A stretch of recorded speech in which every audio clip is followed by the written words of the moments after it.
মই লৰাটোৰ লগত মিলি আৰু এখন সিম্পল কাৰ্ড বনালো য'ত মই পেপাৰত এনে ধৰণে হ্যাপি ফাদাৰ্স ডে বুলি লিখি পেপাৰখন এনে ধৰণে কাটিং কৰি দিলো আৰু কাৰ্ডৰ ভিতৰৰ ফালে এনে ধৰণে আমব্ৰেলা এটা ড্ৰ কৰিলো আৰু তাতে ৰেইনছ অকমান ড্ৰ কৰি দিলো যেহেতু এটো ৰেইনি সিজন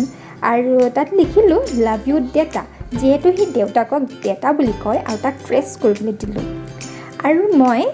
এনে ধৰণে ফ্লাৱাৰ্স ড্ৰ কৰিলো আৰু তাক ক'লো যে যেনে ধৰণৰ ইচ্ছা এনে ধৰণে হি তাক কালাৰ কৰিবলৈ দিলো আৰু হি কালাৰ কৰিলে বাট আপোনালোকে দেখিছে যে এইবিলাক বাউণ্ডাৰী লাইনৰ বাহিৰ হৈ গৈছে তাৰ কালাৰখিনি but still this picture is perfect for us আৰু মই এনে ধৰণে বাউণ্ডাৰী লাইন ড্ৰ কৰি দিলো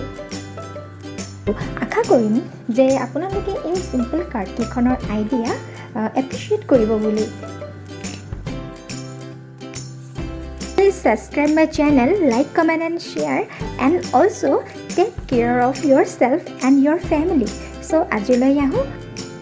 নমস্কাৰ